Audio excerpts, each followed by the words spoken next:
Live 2 days in a row, and today we have a really special edition. It's a collaboration between the Greenshaw Learning Trust and Maths Chat Live. It's very organic. Maths Chat Live is exactly what it says. It's a chat between colleagues who live and breathe mathematics teaching. Not just us here, but you out there on Twitter, YouTube, or Facebook. We really want you to get involved. We could have easily Maths Chat Live could easily be something recorded that's put on YouTube, but that's not the idea behind it. It's supposed to be interactive. So while we're talking, if anything comes up, do please comment or reply to this tweet or Periscope, and we'll do our best when the time is right to bring your comment in and bring you into the conversation as well. So I'm going to hand over to Rhiannon, who's really running this book club tonight. So yeah, over to you, Rhiannon. Hi, evening everybody rather than afternoon, and welcome to, as Atul said, it's our very first Maths Chat Live and GLT Book Club joint session. And this evening we are joined by our very special guest, Anne Watson, as we'll be looking at her book. But before I do that, I would very much like to introduce you to a slightly different setup we have this evening. We have some incredible people in the panel with us. So we are going to go around the room a little bit and just say hi to everybody, and then they can introduce themselves and a little bit about them. You know me by now, but for those of you who are new, I'm Rhiannon Rainbow. I am a School Improvement Lead Maths for the Greenshaw Learning Trust and co-founder of GLT Book Club. Rachel Willerton, would you like to introduce yourself, please? Hi, yeah, Rachel. I'm a second in maths in Gloucester and a PD lead for the local NCTM Maths Hub. And the person who introduced me to Anne Watson and her work and her fabulous workshops that she does with John, who is on the panel as well. So Rachel Helm, please. Hi there. Yes, my name's Rachel Helm. So I was a maths teacher for about 9 years. And I'm now currently at the University of Bristol doing a PhD in education. And I'm looking at the experiences of students who resit maths at an FE college. Wow.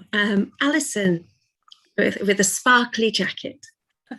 Hi, good evening, everybody. Lovely to be here. Yeah, what can I say? Alison Borthwick, once a reluctant mathematician, now I love maths and I love glitter. And yeah, just very excited to talk about maths. Thank you. And Catherine. I knew you were going to ask me to do this just as Albie started going crazy. I'm Catherine. I'm a second in maths in West Yorkshire. I'm also a secondary maths specialist at the NCTM. Yeah, that's me. And also known as arithmetics. Kieran, would you like to come in, please? Yeah. Hi, I'm Kieran Mackle, primary teacher with a very special interest in mathematics. Thank you. Charlotte. Hi, I'm Charlotte Hawthorne, and I'm second in maths in North Staffordshire. Oh, it's such a great panel, isn't it? Julia, I got the right name this time rather than your Twitter handle. Thank you very much. Commonly found on Twitter. I'm a maths teacher, trainer and author as well, with a special interest in GCSE resits, maths resits, and also functional maths. And John, may I bring you in now, please? John Mason. I have the honour and pleasure to be married to Anne Watson. Apart from that, I retired for 15 years and I think about mathematical problems, and I try to create applets that help me solve problems and possibly teachers to use in their teaching.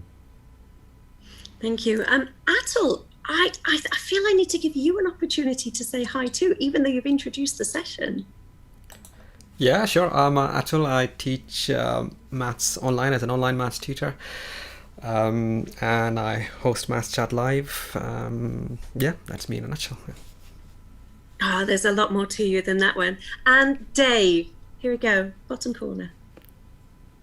Hi, I'm Dave Tushkin. I'm a lead practitioner in a school in Bristol, and co-founder of the GLT Book Club with Rhiannon.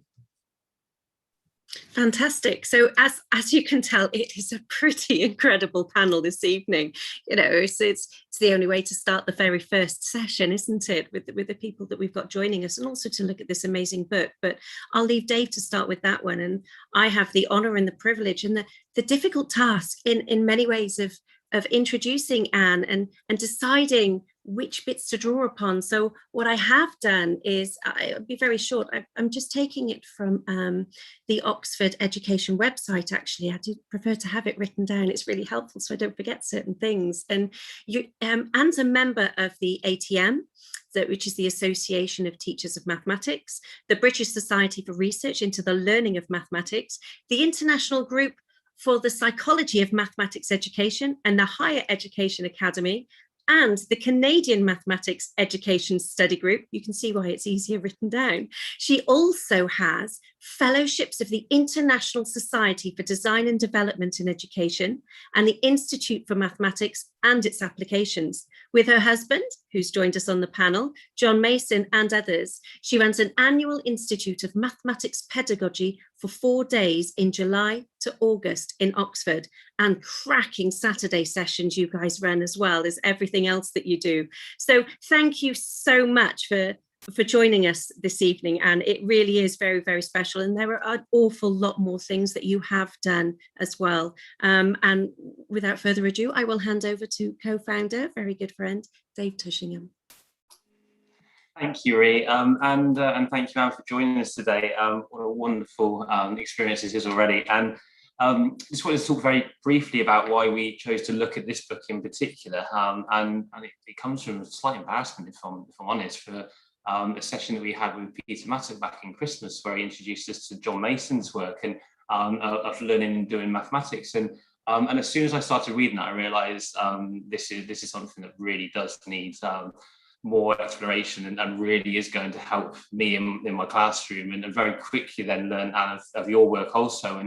And so seeing this book come out, it was a no-brainer to get a copy as soon as I possibly could. And I know a few people in the panel already have been talking about the potential of setting up their own unique book club where we can just talk over Twitter or just talk together in a small group about what we found in the book. And as I started reading it, very quickly I started writing notes, and then I have a review here of that I've written of just quite what I thought from the book. But there's so many positives that I pulled out and I was able to take into my own practice. And the things that really stood out for me within this book was around the way that it was very sort of unbiased in what you were talking about. You were very good at being very impartial with your thoughts and ideas, but looking at those alternative educational spaces, I really got a feel for what they looked like and what they felt like. And then I was able to think in real time of what that would look like in my classroom. And then as I was reading further, it became clear that the core for me was around the nature of care in education and how we show care within our lessons and how we show care within mathematics in particular. And so the extract that I picked just really made me think about caring for self-care and for the inner circle and those other points that you talk about within the extract that we've chosen. And it really sort of sunk in one day when I was talking about your book, and I was writing a part of this review, and one of the teachers that sat next to me was talking to me about one of their problems, and there's a part in there where you talk about how care is about giving 100% of your attention. And as I was writing the book, excited about what you've written, I was not giving that 100% of attention, and it just really made me think about what that care really feels like. But I felt like there's loads to learn. I felt like there's loads to learn about how you truly care about the subject, about the staff, about the people that you're teaching as well, and what that looks like in different settings also. So I've got 1,000 questions, which I'll try not to hold tonight, but 1,000 things which I'm really interested in sort of digging a little deeper about and just finding out more about what your thoughts were and what your experiences were as well, because it just looked like a wonderful journey. But it's not, I mean, that's, I think, too much of me talking already. So I'm going to stop there and just hand over to you and to introduce your book and just sort of some of your thoughts before we start talking about our experiences and our thoughts from reading it.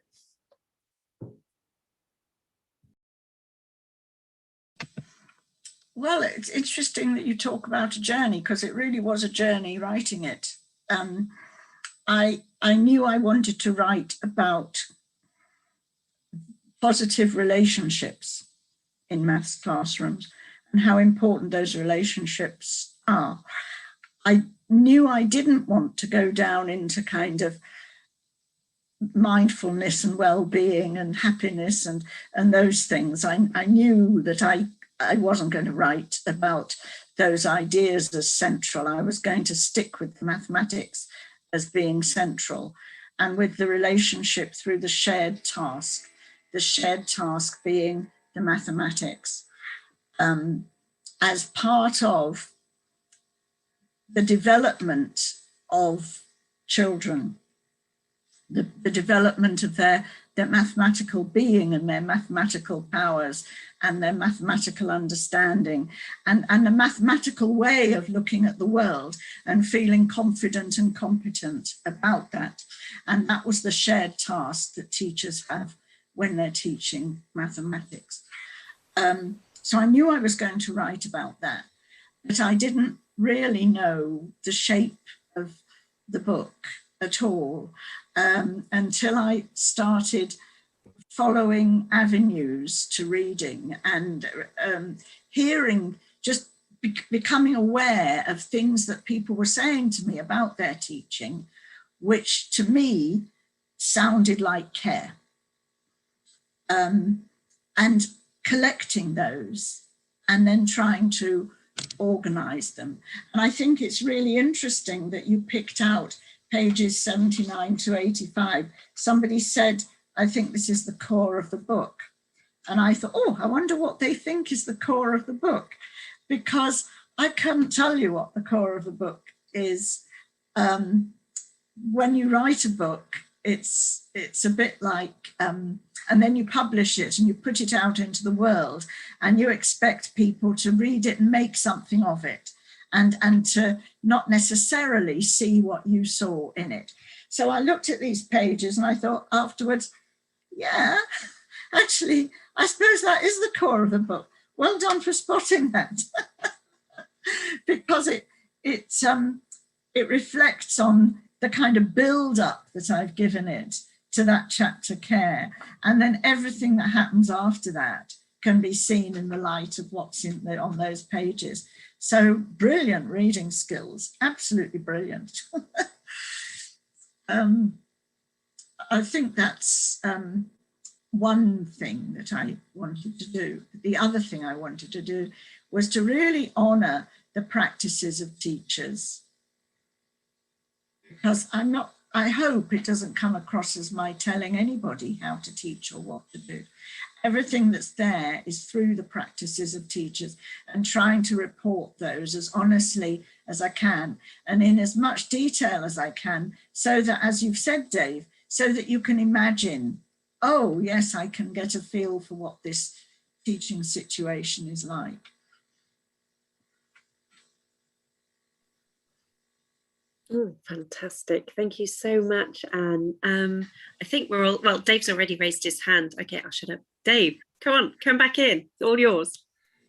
And I will try not to hog this. I'm very sorry. But I just wanted or hoped, Anne, that you'd be interested in talking a little bit more about this, or maybe other people would want to offer their suggestions as well. But the part, so a little phrase in the book that really stuck in my mind was the phrase of culturally responsive teaching. And it really made me think about, like, when I move schools or when I teach different classes within my school, either the subtleties in that and what it looks like to teach those different students, and maybe some of your experiences around some of those different cultures and those responses, and to what you learned and thought about those. It's an interesting phrase, isn't it? Because, as I say somewhere in the book, we've all got cultures. You know, the teachers that are teaching in the Micmac community, for instance, Lisa, who teaches in the Micmac community, you could say, oh, she had to learn the Micmac culture. But come on a minute, doesn't Lisa have a culture as well? And part of the culture that Lisa has is of being a maths teacher and of the things that go with that. Not to mention Lisa's own her own first language, her own habits, her own expectations about behaviour and so on. We all have culture. And in my career, which has been quite long, there have been times when people have said school is a middle class culture, and that school is an attempt to kind of middle classize everybody. I wouldn't think that was true at Eton. I think middle class would be the lowest of their expectations, but you know, I don't know. I've never been to Eton, but I think that there is something to be thought about there. But then I heard later on, probably about 25 years ago, to do well at school, it's a very feminized culture because it's about compliance. You do well at school if you're compliant and if you fit in and if you do what people ask you to do and if you look after the teacher's pencils and you offer to clean the board and do all those sorts of things. Now, why that should be considered feminine, I'm not too sure. Because my own commitment to feminism is a little bit dodgy, but that was how it was described. You have to kind of behave in a way that maybe is typically feminine in order to get on at school. I'm not talking about teachers. I'm talking about the kids, and that was interesting. And I know there's quite a bit of literature about boys and girls development being different and boys and girls educational needs being different. I'm not sure how true that is or how relevant that is. I haven't really thought it through, but I do know that culture isn't just what other people have. It's also what we all have individually as teachers, and it's also what our school has. So being culturally responsive is about listening and trying to work out where your students, your learners, your pupils, whatever, where they are coming from and what their ways of thinking are and how, for instance, they are enculturated into behaving towards adults, for instance. It might not be the way that you hope it is. And mainly it's about listening and not judging and trying to learn from other people. And I think that message is throughout the book, is about listening and the teacher as a learner of people, the teacher learning about children, learning about her or his students, doing learning by listening. I think there's a really interesting thing that Oliver Caviglioli said about that as well, if I've got this right, around handwriting with boys and girls, and said that there isn't anything in your DNA which as a boy means that you find it harder to write. And it just made me think whether that's right or wrong, and whether there's something behind that. It just really made me think then about sort of just noticing. And as you say, listening, I was thinking of it as noticing, but listening is a really good way of saying that. And just really understanding the students that you have in front of you, because if you really truly actively listen to the students in front of you, you're going to have far greater chance of making that true connection and being able to support them in that mathematical journey.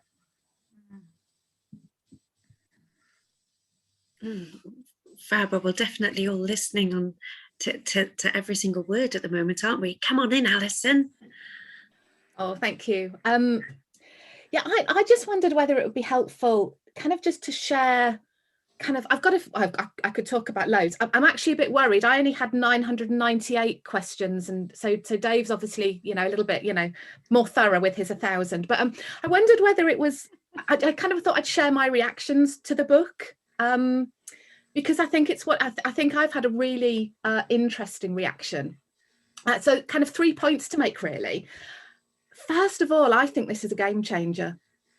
I think there are just, a handful of books that you read in your lifetime that just cause you to stop and just have a very, very powerful emotional, physical, cognitive, psychological, put in anything else there, reaction to it. And I've read this a couple of times now, and each time I'm amazed at kind of the reaction I have to it, which I have to say, and by the way, is totally positive, and also a little bit jealous that I keep thinking, why didn't we think about this as well? You've kind of captured everything and put it in a book. So I think for me, I really want to say to people, you know, really get your hands on it. This for me is a real game changer in education, particularly in maths education, but in education anyway. The second thing is that one of my kind of golden threads that I take from the book is that any teacher can and any student can. And I think, you know, that's a really powerful message, that you've kind of tapped into that. You know, we can all do this, and yet we're all different, and that's, it's a privilege to be different, and it's a privilege to try and think and kind of teach in a slightly different way according to your audience, whatever that is. And, you know, and I came away, you know, I come away reading this thinking, oh my goodness, you know, absolutely. So I think for me, every time I read it, it just makes me stop and think. And then I think, why am I doing this when I could do, you know? So I think that kind of, that reflection and that thinking about the thinking for me is very positive. And the third thing, and I mean this in the nicest possible way, because you know, I don't know, you know, looking at it, you might think, well, is it for me? What I want to say to people who are looking at it, thinking, well, you know, it hasn't got any balloons on it, hasn't got any glitter on it, you know, what I want to say to any teacher, any teaching professional out there, is that when you read it, it feels like you're sitting in Anne's house at a kitchen table having a chat. Because actually what you've done, Anne, is you've just managed to write it in such a beautiful, accessible way that, you know, sometimes you read something, you think, I'll just go back and reread that sentence because I'm not quite sure about, you know, 25% of the words.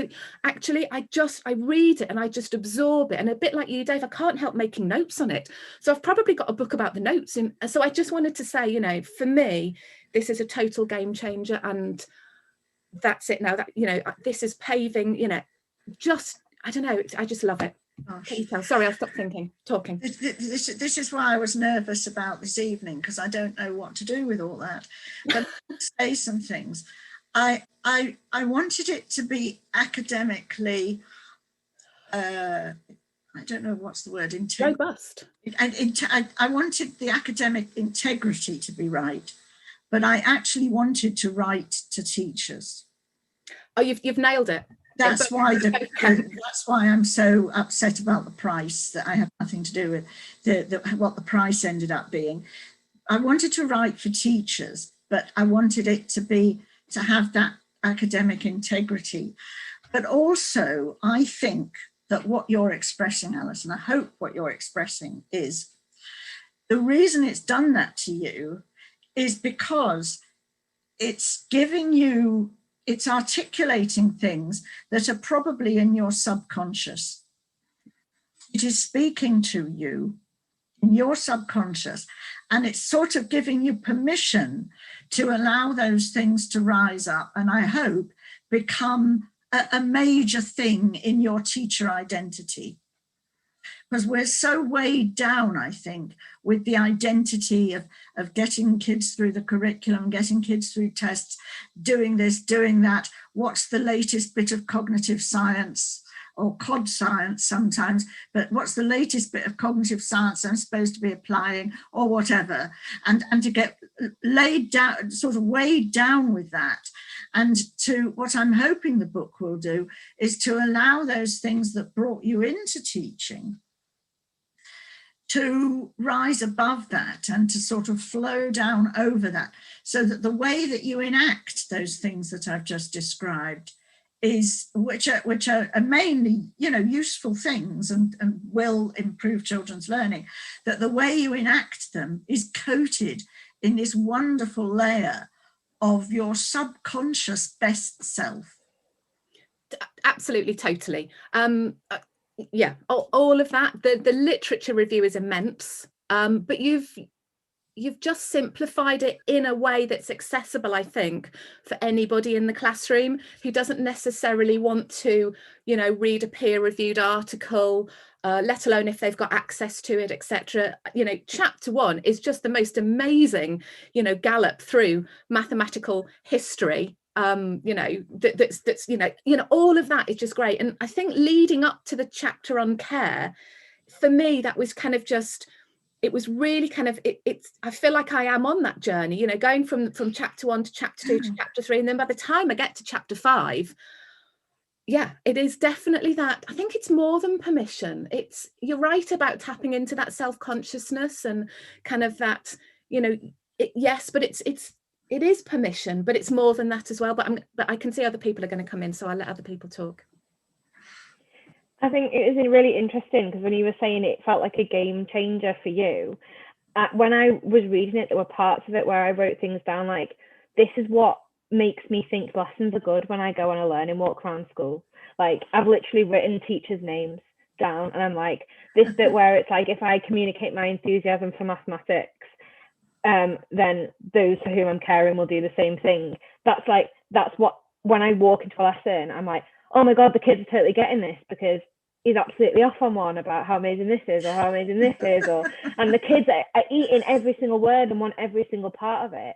And so I do think that like it's kind of a mix between the two. It feels like permission, like Anne's just said, to be like that.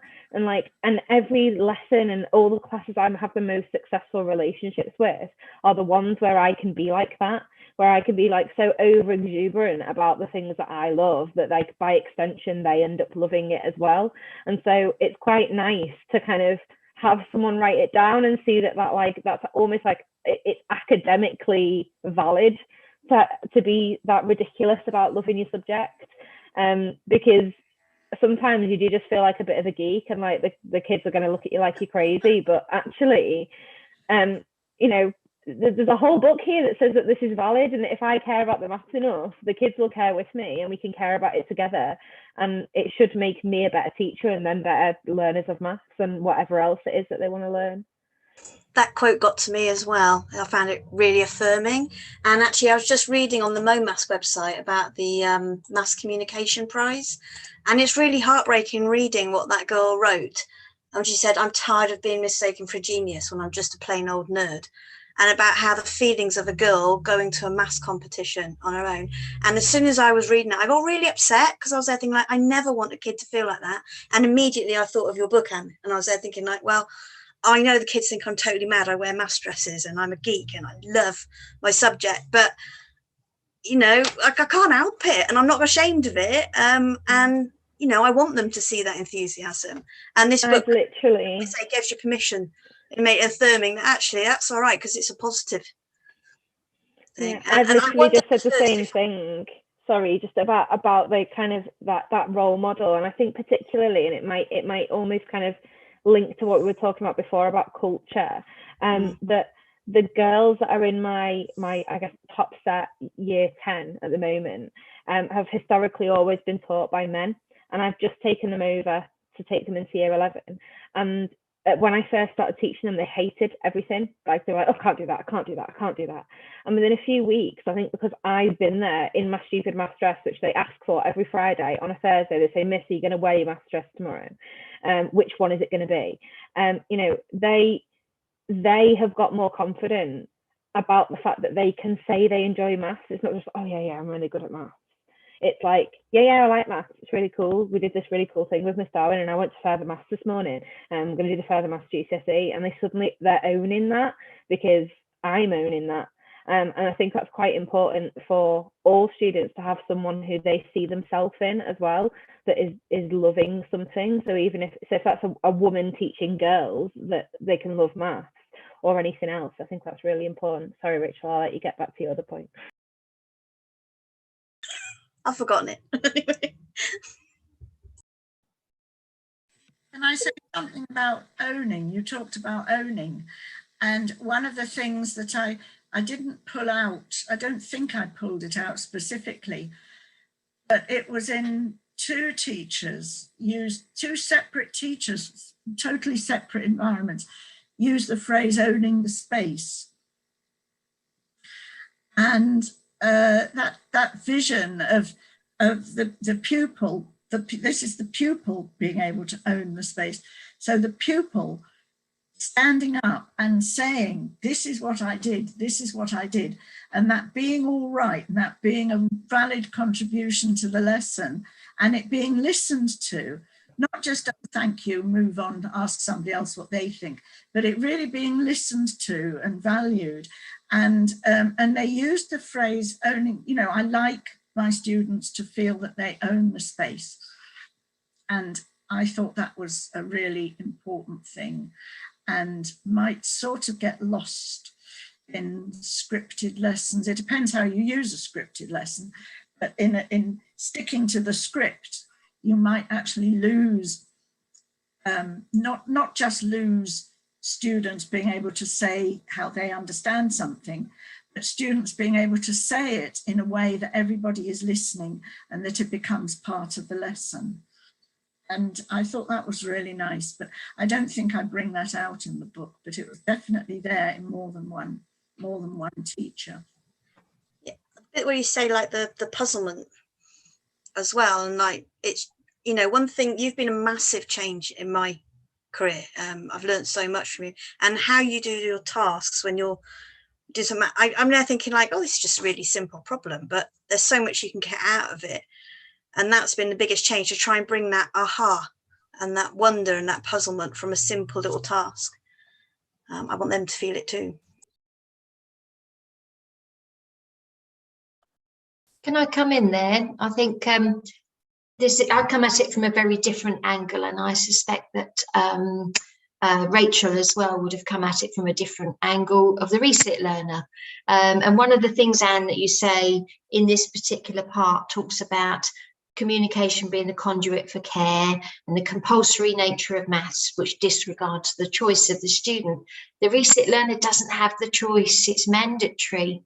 And we have a real, you know, you can be as enthusiastic as Tigger in that classroom, but they've got that kind of Catherine Tate, not bothered Lauren, I ain't bothered, you know, they cannot see the rhyme nor reason for having to do that reset.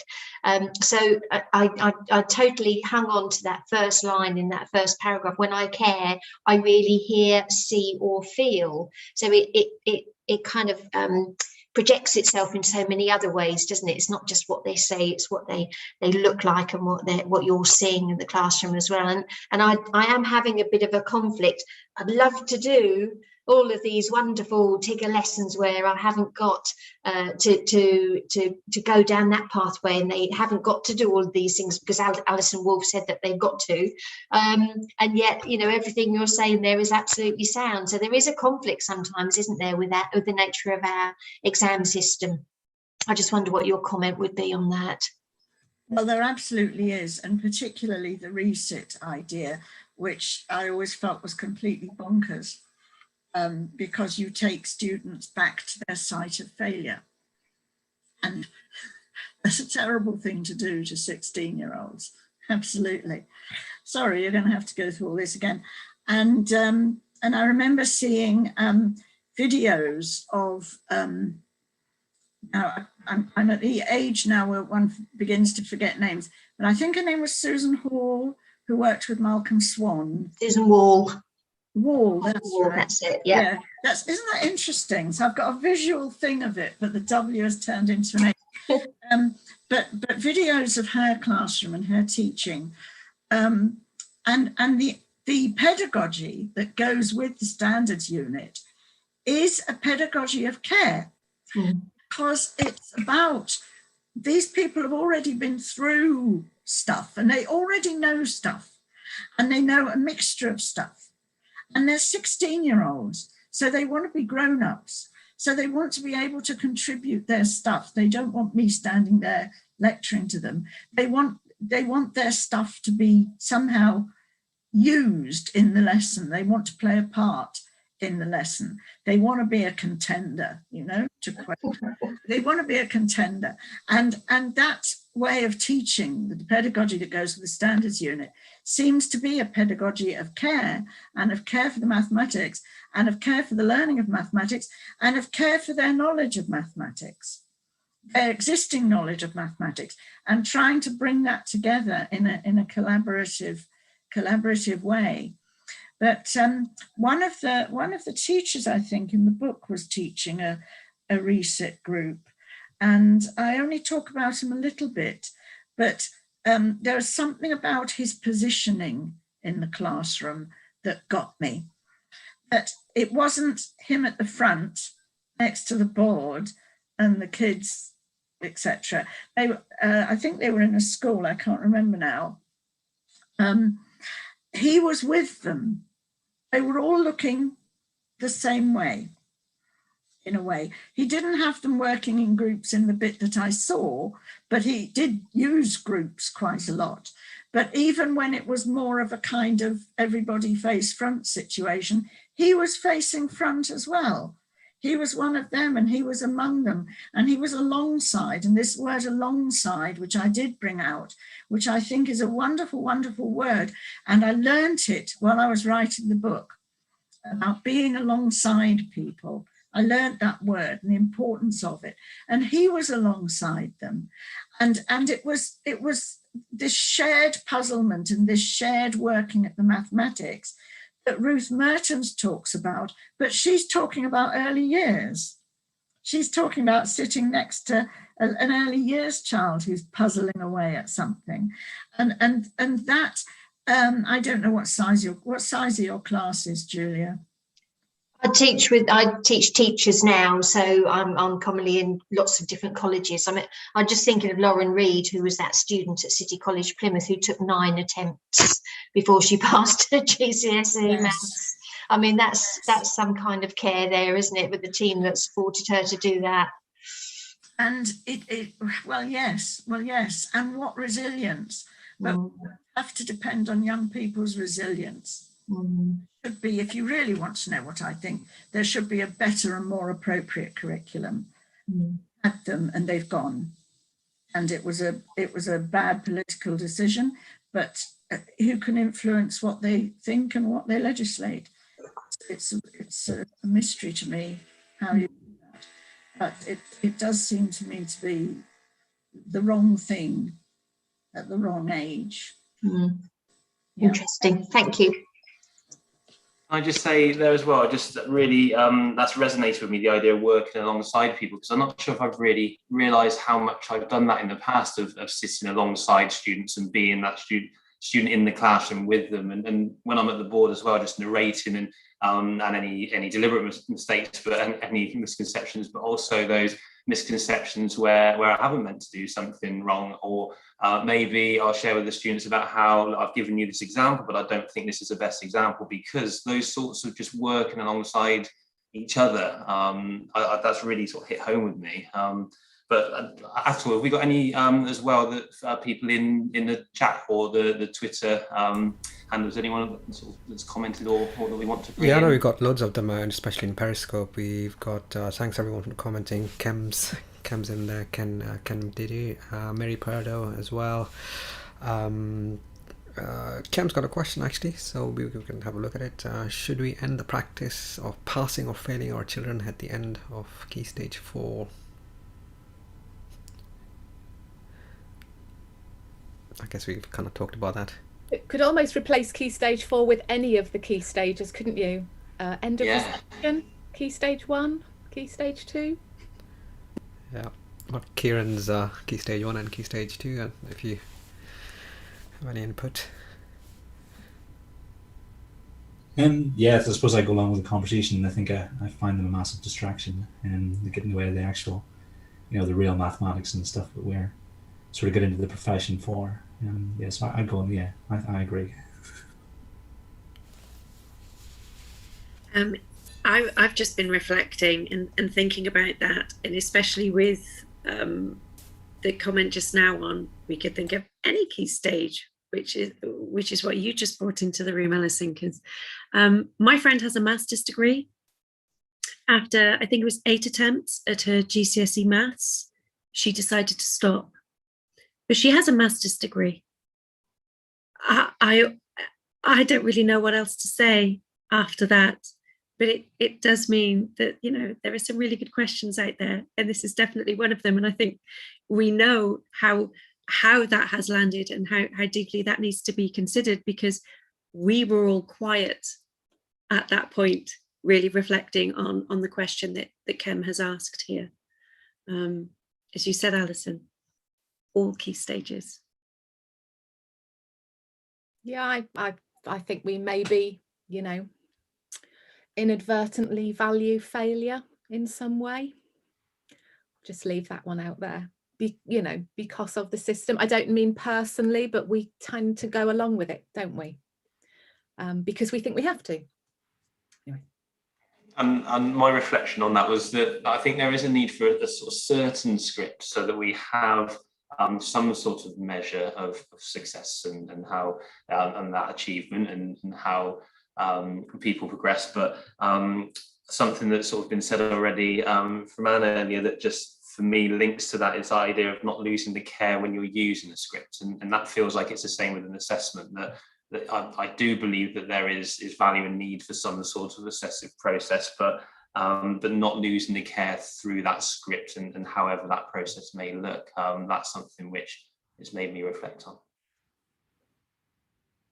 Is it the difference between assessment and accountability?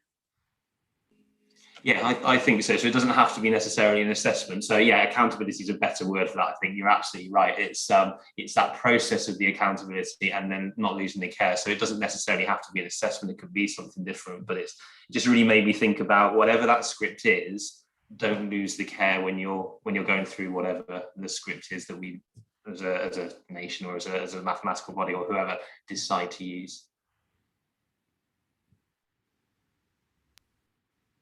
Well, I think that was an incredibly good question, Atul.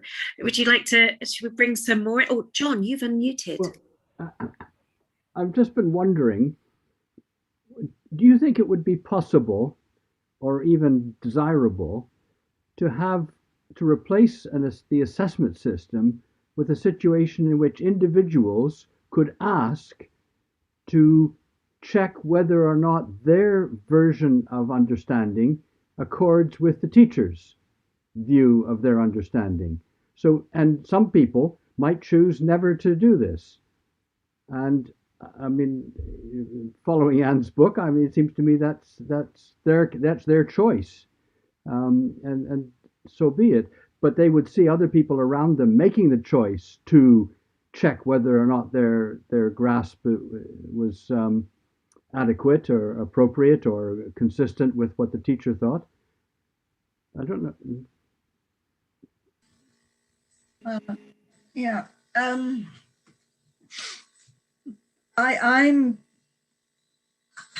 I worry about things that involve student choice, as I make clear in the excerpts that you've chosen, that when you make things dependent on student choice, you've got a whole bunch of stuff going on in the background.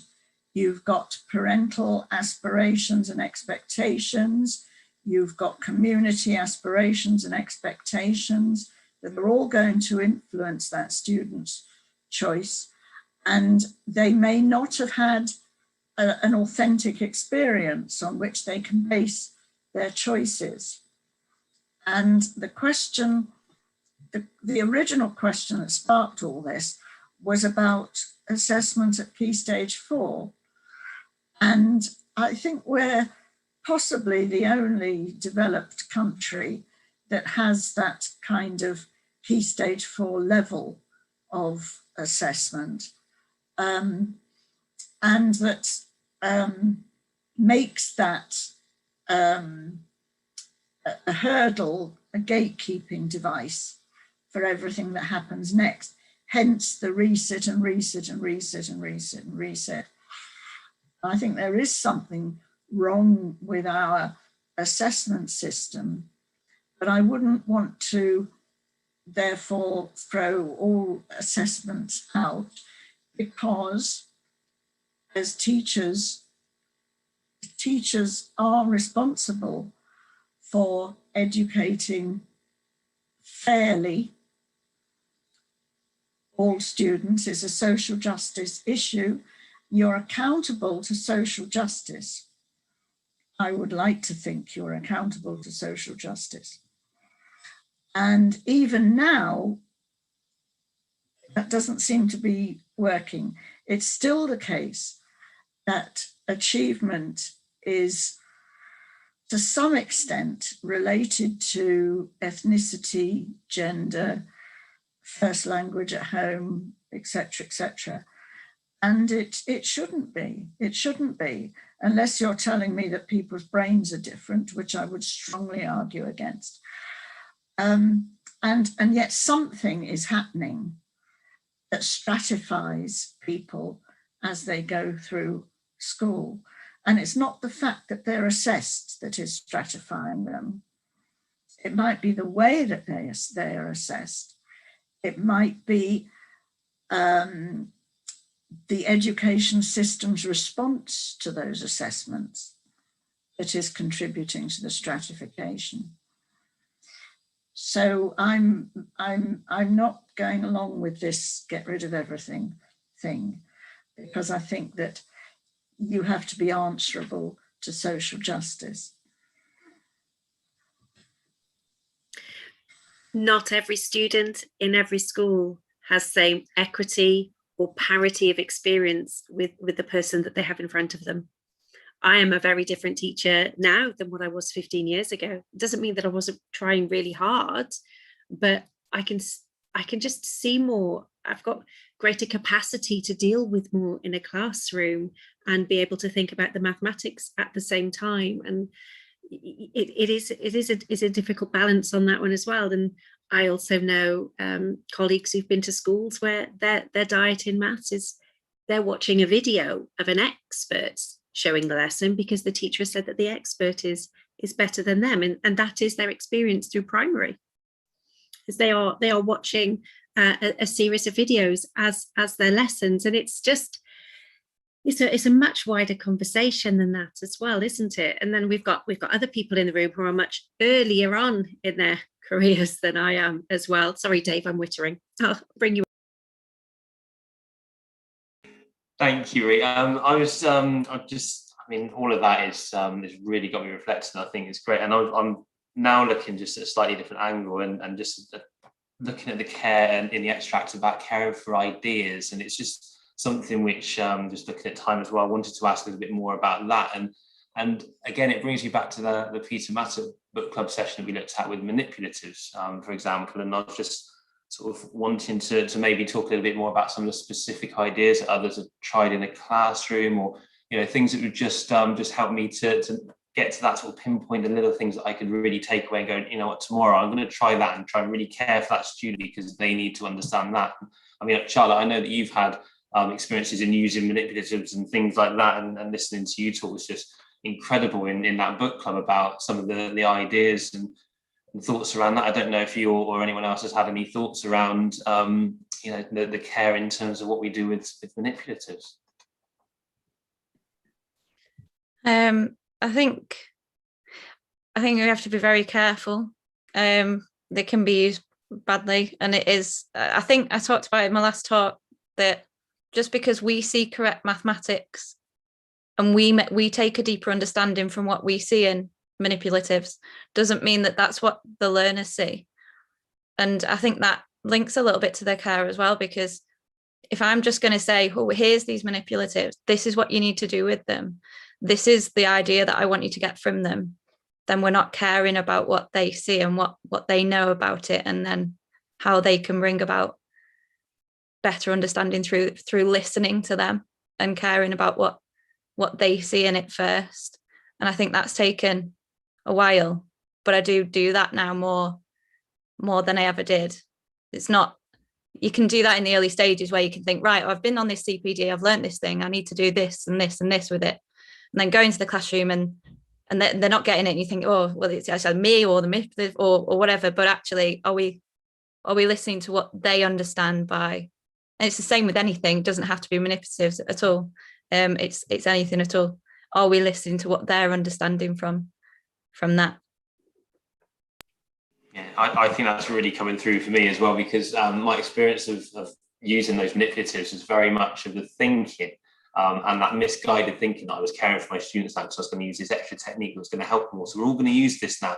And I still wasn't actually really properly listening then to the students. And maybe that was sort of my learning process of using them as well. But it's it really is about sort of actively understanding the individuals behind the learning. And yes, it's really starting to to sort of probably sink in for me, and just really appreciate all these comments. Thank you so much, everyone.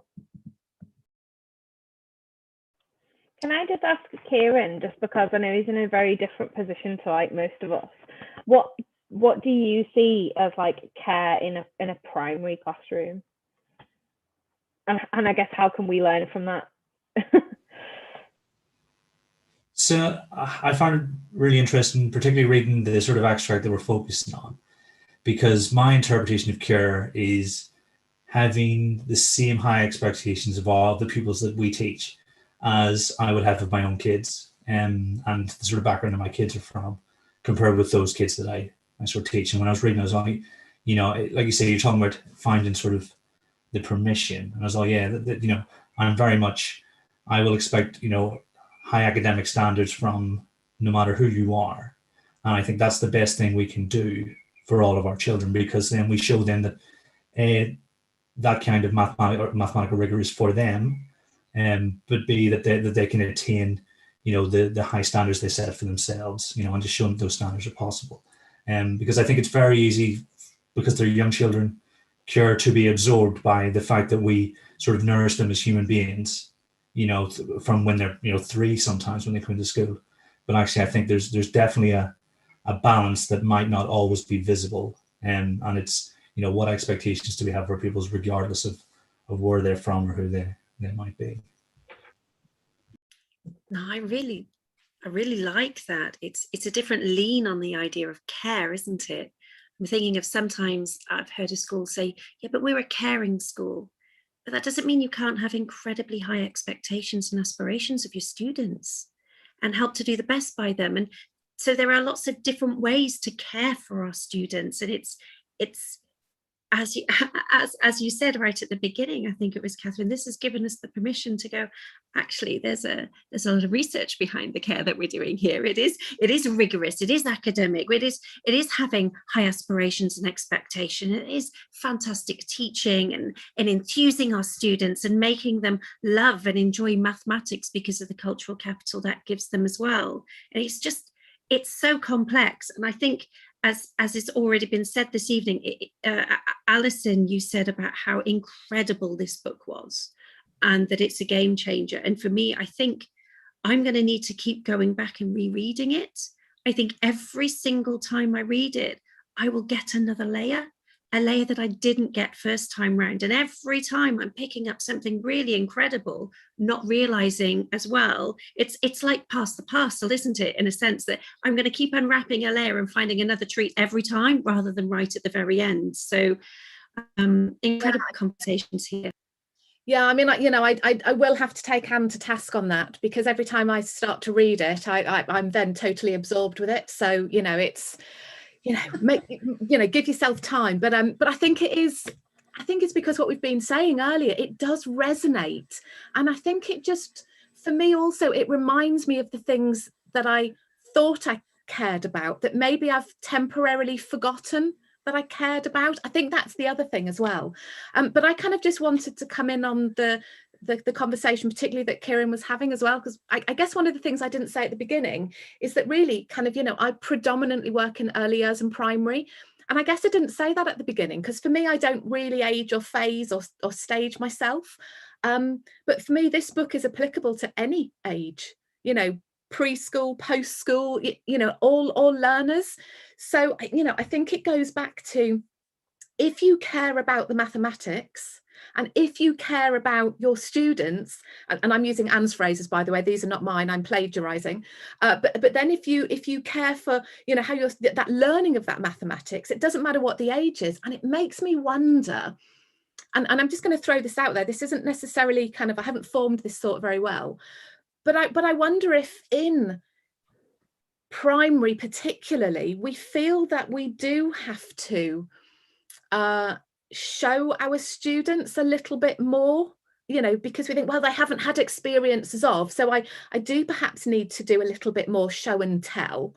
And actually, I totally disagree with that. But it, you know, but that's hard, isn't it? When you think, well, they don't know how to do this, then maybe I need to step in and help. And I think, you know, there's a time and a place and etc. But I think that if you go back to those principles that Anne's talking about, that if you really care about the mathematics in the way that Anne's describing, it does just make you stop and think and notice, you know, and listen to your students and just hear them, listen to them. And I love what Dave was saying earlier about working alongside. How often, you know, do we just sit down and work alongside and have that equity in our classrooms? So yeah, it's still a game changer, by the way.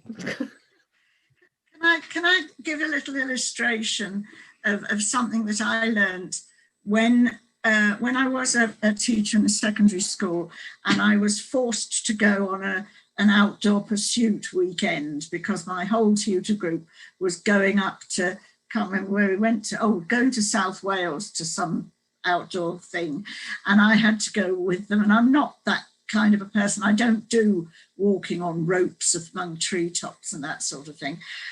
But watching the outdoor pursuit expert teachers at work with children of different levels of fear, different physical capabilities, different everythings really, watching them get the kids to walk on a rope, holding a rope across a raging torrent of river that was like a little trickle of water, you know, and watching that happen. And it was really interesting because it wasn't, oh, some of them can swing across there with no problem at all. Others are going to have to put their wellies on and wade across because they can't do it. It wasn't that at all. It was, how do we get everybody to do this? And some people needed more support than others in terms of extra ropes. Some needed to be listened to. The teacher took their fear seriously. Didn't say, oh, come on, don't be silly, off you go, etc., etc. Or, you know, if you can't do it, then you won't be able to have, you won't come to the campfire tonight if you don't, you know, there was none of that at all. It was what does it take for this child to get across on the rope, to feel that they have achieved that and they have done that themselves, but with collaboration. And the group was cheering people on. It was just amazing, really amazing. I've never forgotten that. And that would be a question that is worth asking, is what does it take for a child to have that same kind of, I can't do it, I'm frightened of it, I can't see how to do it, I need to work with my friends, you know, those sorts of things. What does it take for a child to understand a mathematical idea? I love that. As an ex-Girl Guider, taking groups on camps and doing that, it was always a team. You contribute, whether one managed it, we all contributed to do something. And I mean, I haven't always been a teacher, but it was my work in guiding that made me then go into the classroom, because it is that. And like we're all gonna have the same journey. We're all gonna be on it together. I love that analogy. That's absolutely wonderful. And there's a question on Twitter as well, and that's come through from Sarah Richards. Thank you, Atul, for sharing this as well. And please, could you say something about Malcolm Swan's work and why it embodied caring? I don't know if you'd like to comment on that. Well, it was completely authentic mathematics. That particular project was age appropriate. It was content appropriate. It recognized that individual children had things to bring, and it created a structure within which not only could they bring their knowledge to bear, but you couldn't actually do much unless people brought their knowledge to bear on it. So it was about teenagers as people, rather than teenagers as sort of fodder for the next turn of the exam wheel. It was teenagers as people. And well, not only that, but look, you know, he would have said that it wasn't actually his work in that sense. It was teamwork that produced it. And it was particularly the experiences of watching Susan Wall at work and how she organised things and why she organised things in those ways. So those are the sorts of things that he would say that I think are kind of wrapped up in care. Care for the sort of people who end up having to take resits over and over again, and thinking about them and what they can bring to it. And the achievement of, as Rachel was saying, of collaborative problem solving is immense. That's absolutely wonderful. They're flying in now with the questions from Periscope. I think I might have said Twitter or Periscope, but they're flying in now. Thanks, Atul, for sharing them as well. But a question from Mary Pardo: where does fear come from? What do students, Key Stage 4 students, fear? What do students? What was the? What do they fear? What are they fearful of? I don't. I mean, there's a lot of work going on about maths fear and maths anxiety, and it is a real thing. I mean, people's heart rates do rise, and their palms do sweat, and it is a real thing. It's not an invention, and I think that. I've forgotten what the first part of the question was because I had an answer to that. I don't have an answer to the second part. What was the first part again? So it was, where does fear come from? Yes. Oh, fear comes from. Where does fear come from? Where does my fear come from? I have a fear of walking across footbridges over fast flowing rivers, for instance. Where does that come from? It comes from an insecurity. It comes from a sense of danger. It comes from a sense that something awful will happen if I get something wrong. It's a sense of foreboding. It's a sense of a repeated situation in which nothing awful might have happened to you, but something might happen to you, and that's a repeated situation in which gradually that fear builds up until it becomes part and parcel of seeing a fraction in a calculation. I mean, for some people, that's not an exaggeration. It might be an exaggeration for any of you, but it's that, it's much more than that, uh-oh kind of feeling. It's, I can't cope with this, and I'm going to have to do it, and something awful will happen if I don't.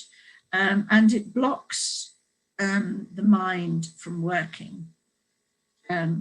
Chemically, it blocks the mind from working. We know, the research world knows that this is a real mathematics. Where does it come from?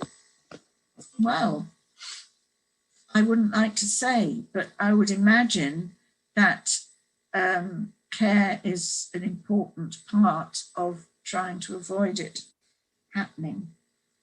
I think that, and this is totally a guess, I have no backing for this whatsoever.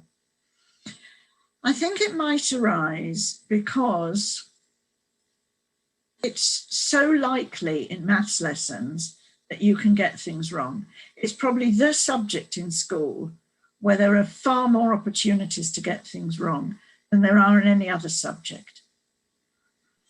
And that getting things wrong might be as a result of you thinking very hard about something or doing what you thought was the right thing. Most of the things that are called misconceptions are the product of thinking that in another situation might be perfectly okay. Overgeneralization, or assuming that something that works in one context would work in another context that looks vaguely like it, those sorts of things. And if you keep doing that, and if the response that you get is not helpful for your own thinking, then you're likely to get anxious about doing it, aren't you? So was that Mary Pardo? She probably knows more about this than I do. It was, yeah, and it's yes. I think there's some. I mean, they're flying through these questions. It's going to turn into a bit of a question and answer. So I will just park there just for a second now and see if anyone else wanted to join in also. But I said, yeah, wonderful answer again, and it's really got me thinking once more. Yes, yes. It's a really tricky one because we don't know through the curriculum and marking things wrong without there being a conversation about the thinking that went on behind it. Absolutely. Oh, is there another one, Dave? I'm loving these. There are loads. I'm not going to get through everyone's. So sorry. There's one from Lines right here. Even if we manage to succeed with care in maths education, would the education system allow all students to succeed, i.e. pass? It's a very interesting question. I don't know. I mean, I kept as quiet as I could during the bit about assessment because, I mean, in a way, I like John's idea of sort of just in time presenting your knowledge, you know, being able to do that and say, look, I now understand so and so, and that becoming a habit in the classroom. I do quite like that idea. But an education system, that's a different kettle of fish. I don't know if any of you heard the very, very long podcast that I did with Chris Bolton on Craig Barton's site, but it was 3.5 hours. But you know, Chris Bolton is very committed to the idea of there being a system, because the education system is too big and too unwieldy for there not to be systems thinking about it, top down like that. I'm afraid I think completely the opposite way. I think of the learner in the classroom and what learners' needs are.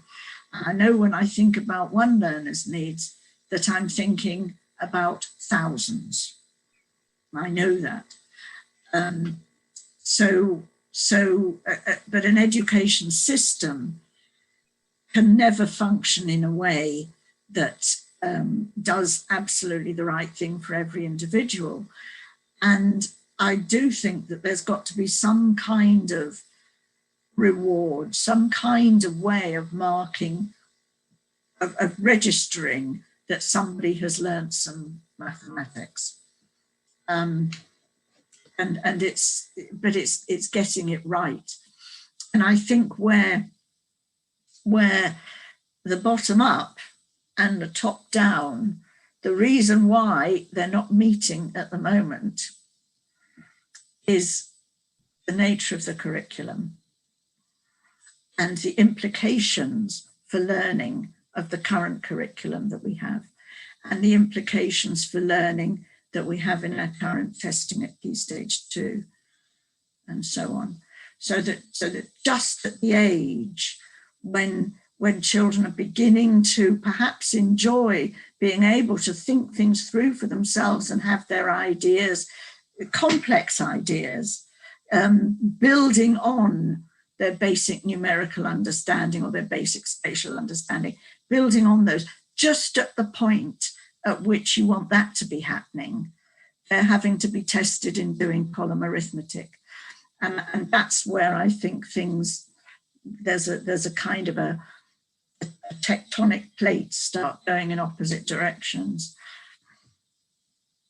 But that's not in the book. You know, I'm supposed to be talking about the book, and that's not in the book. I haven't gone down there in the book. As we said at the beginning, the conversation just goes, doesn't it? And it's been such a rich conversation this evening. I'm so enjoying this. Ken made another comment on Periscope as well about the compatibility of care in that a market of education where schools are incentivized to exclude low attainment potentially. And that just sort of resonated with some of the comments you're making there, that those concerns exist. But Ken asked a question as well about the gender divide in terms of the want to study maths, and whether that's cultural or pedagogical, and trying to distinguish between the difference of those two. And yeah, I wouldn't want to try and answer that question on my own. That's a tough and good question. I think it's probably both. I want to get back to the individual teacher in their own classroom and their caring environment in their own classroom. Because whether you have a door to your classroom that shuts or not, when you're in your classroom, I actually think this is completely possible, that there are places in your own classroom where you can exercise the freedom to be this caring, this alongside teacher who, whatever it is, whatever the system is that you're working in, that the care for the person and the care for the maths and the care for the learning of maths is possible in some way in your classroom, whatever else is going on. Absolutely. And that if you, if you're working in a very, very structured environment and you have to do lessons in this way and you have to look as if you're teaching in that way and you have testing at the end of every week or whatever it is, I still think it's possible to do that in a way that shares your care for mathematics, your care for the students and the care for the learning of mathematics. It might not be what you want in your ideal situation, but it's possible to do that. And I suspect that if that's how you can act, and if that's how you do act, and if you make that a priority, that on Friday you'll feel a lot better than you do if you've been thinking all week, I've got to drill through all these systems requirements. If you go to work thinking I've got to drill through all these systems requirements, it's going to be harder. There was one thing that I think is possible in every school, but isn't done in every school. And it was in the independent therapeutic school, where the teacher said, it's all right to say you feel really rubbish. It's all right among your colleagues to say I'm feeling really rubbish. It's all right if you go to work and somebody says, how are you? And you're feeling rubbish. It's okay to say that in this school. Now, that would be wonderful if that could happen in every school, that how the teachers feel is open and is open for discussion, is open for understanding. And I think that would make a huge difference, because then you could carry that sense of being okay and being a valued person in the school. You could carry that into the classroom with you and spread that being a valued person thing among your students. It's very, very hard for teachers to pass on care to students if they're not cared for themselves. And that's something that I know is missing from some schools, and but yet it could happen in every school. And if it can't happen in your school, then maybe it can happen in your department. Maybe it can happen in your little particular coffee huddle or whatever it is, round your little stock cupboards, whatever. I'm really glad you said that.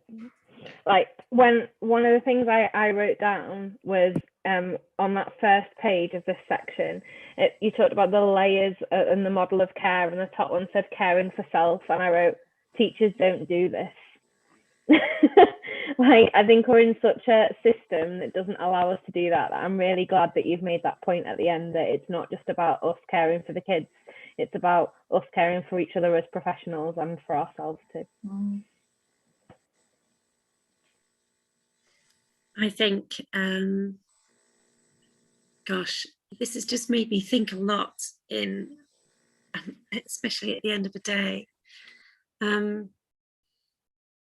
I love teaching maths. It's what I do. Sitting down with students, sitting alongside them and doing maths. I would usually only really do that with my year 13 for the maths students in the end, because of the nature of the maths that we would do. And what I would often find I'd do on a Friday was I go to choir. And in choir, it's where I would sing with the students, and we'd learn a song together, and we'd learn alongside one another. and we'd get to know each other in a different way. And what I'm thinking about with all of this is the nature of those relationships I'm able to build. And as I reflect back now, how that I was able to use that to top up my own energy levels, as well as the positivity in the room and working together and collaboratively on something, and how I was caring for myself in that at the same time. And if you can get all that from being in choir, I have to be able to harness something in there that I can also take into my mathematics classroom. But not just my mathematics classroom when I'm working with students, a mathematics classroom when I'm working with teachers and colleagues and everything else as well. That care in mathematics really does permeate and resonate far beyond anything that I originally thought that it might do.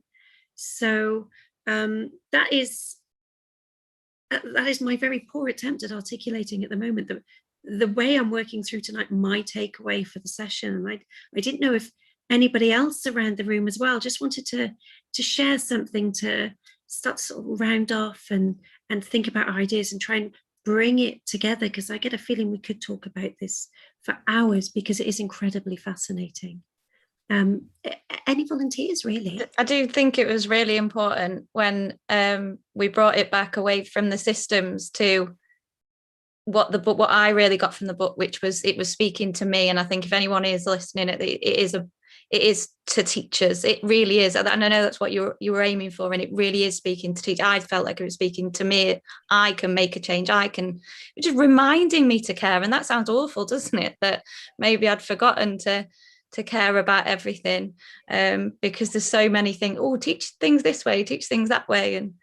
And yeah, it was, like you say, permission and also a reminder about everything. And it really is powerful, and it's written to the teacher. So regardless of the system, regardless of what you're being asked to do, you can still do these things. You can still bring care into your classroom.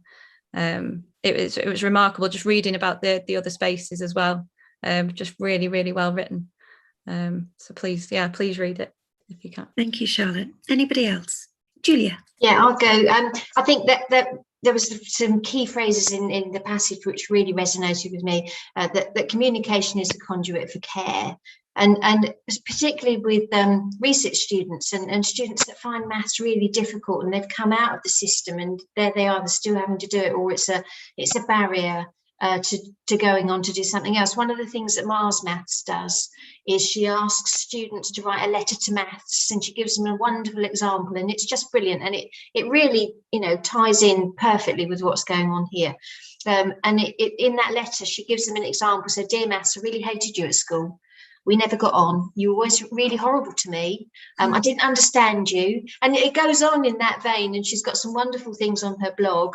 And she encourages all of her students to articulate how they feel, how they felt about maths, and just get it all out, and then they can talk about it. And it really is that start maybe of that, the conduit for care in those classrooms with those reset learners. It's a brilliant exercise. So that's on Mars Maths on her blog. It's wonderful. So it really does tie in very neatly here, I think. Thank you, Julia. Would anybody else like to? I could say loads, and I promise I won't. I love the phrase. I love kind of what you were talking about, Anne, that, we need hearts, we need hands, and we need minds. And I just think that's a lovely summary of kind of, I can't bottle it up and kind of, say that's the care that you've been talking about, because that does not do it, a good service. But hearts, hands and minds, I thought that was lovely. Just reminding us of all of those different elements. Thank you. Atul? For me, what that book's done, Anne, and what you've done by writing about, because you constantly say, what is this an alternative to?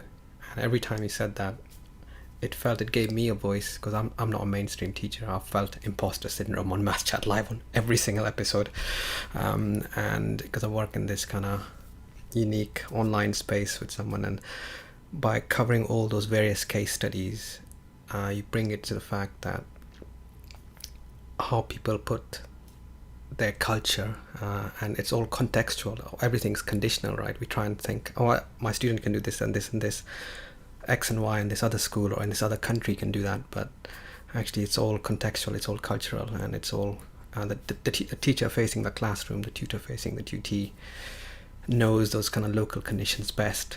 They know their who's in front of them. So for me, you've kind of given me that voice and that sort of permission that being in this alternatives place is actually okay. It's quite normal. There's a lot of people doing various alternative things, and this crazy online tutoring thing that you do, Atul, is part of that wider sphere of mathematics education.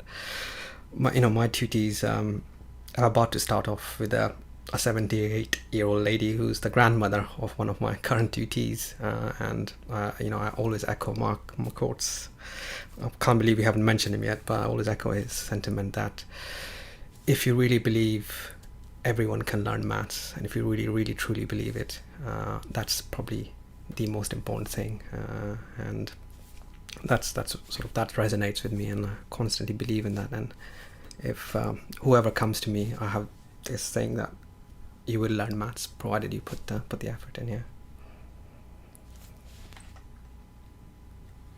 Thank you, Atul. Absolutely right to bring Mark into it as well. Charlotte, would you like to share? You're unmuted. Oh no, sorry, just. Oh, that's okay. Sorry. It's absolutely, yeah. Catherine. I think for me, a little bit like what Charlotte said, it's a reminder about lots of the reasons that a lot of us probably decided to be teachers.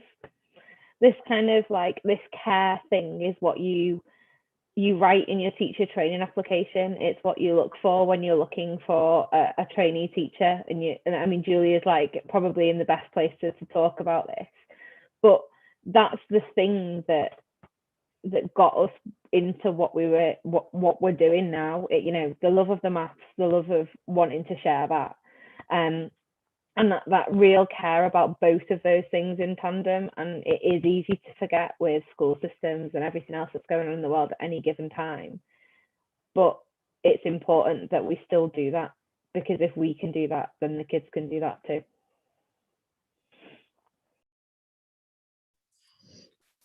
Thank you, Catherine. Dave, would you like to come in now? I think we'll start rounding it off now.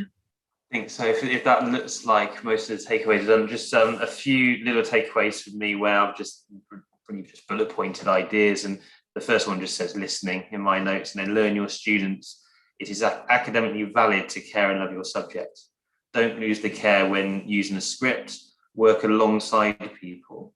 And there was there's a few more just little statements like that I'm just going to take away and bring into my everyday. And I just thought that I just like how concise everything is, how you can just write it in just a few words and really understand the message behind what's going on there. And that's what I really liked about the book as well, is how concise and rigorous, yet rigorous the book is. And but there is one final question that I've been asked to ask. So this question comes from a John Mason, who has asked.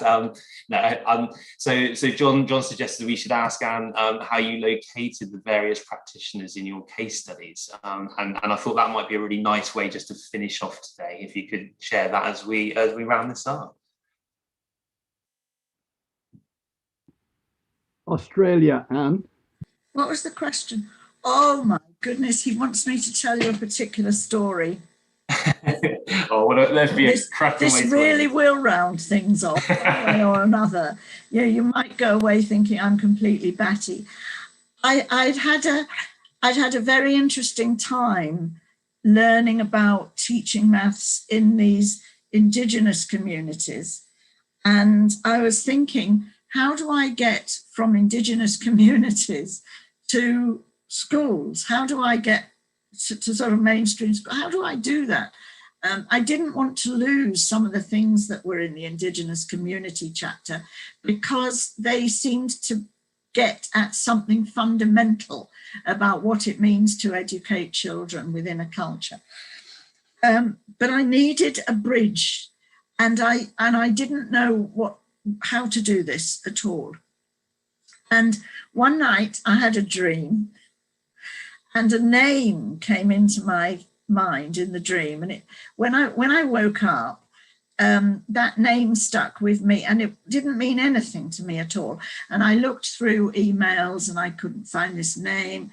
And I asked various groups of people that I work with on various things, and it wasn't, the name wasn't there. And but instead of just thinking this is a dream, this name kept coming back to me. Now, I had been writing about Indigenous people where one of the forms of knowledge is beyond our consciousness.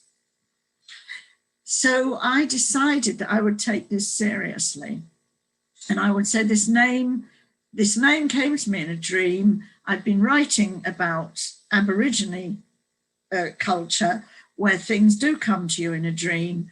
Maybe it's worth pursuing this name. So I Googled, I couldn't find anybody who had this name. And then I Googled the name and the word mathematics. And I found that way the school that I've used at the end of the Indigenous chapter, which is the school, which is a mainstream school in an Australian city, but has a high proportion of Aboriginal children. It has an Aboriginal education program. It has an Aboriginal head teacher, but working in an urban context. And I found this school by this name. It was extraordinary. Had a wonderful time with them. I mean, you can read in the book. There was some really interesting stuff, because you do see there the bridge between the issues about working with people from an alienated culture. And we all have those people in our schools. They may not be Aboriginal, but we have people who are from alienated cultures in our schools. So working with those people in a way that honoured the predominant culture within which they lived, that honoured that and that valued that. And I write about it in the book. And when I talked to them, they kept saying to me, oh, you've probably heard, this is my Australian accent, oh, you probably heard us because we're involved in such and such a project. Or, oh, did so-and-so tell you about us because we're involved in some project? Or, oh, you probably saw our head teacher talking at a conference about something, an online conference about something. I kept saying, no, that's not how I found you. And in the end, I had to say, look, actually, I found you because I dreamt this particular name in a dream. And they all laughed like anything and said, that's how it is, and that's how it is. But so you can now think that I'm completely nutty, but it did bring home to me that there are ways of knowing. There are ways of knowing that are beyond our rational European heritage ways of knowing. I wish I hadn't invited you to gate crash this event, John, because I wasn't going to tell them that. Oh, I'm very happy you did, John. Very happy you did. Atul, I'm going to hand over to you now because I think we are just wrapping up and coming to the end. And I just want to say thank you so much for your time and your expertise today. It's been such a wonderful experience chatting to you. And I think that could have gone on for hours more. So just a massive thank you for all of us. It's been a real pleasure. I've really enjoyed it. Yeah, thank you. Brilliant. Yeah, we'll wrap it up there, and I'm gonna hit the stop streaming button, and then we'll just have a quick 5 minutes in the green room again. And thank you everyone for tuning in. This recording will stay there, so whatever afterthoughts you have, it's there. Do keep commenting and keep the conversation going. And all of this sometimes says sort of the beginning of a conversation. So it's out there. So thank you everyone for your time and for tuning in, and on Twitter and Facebook, etc.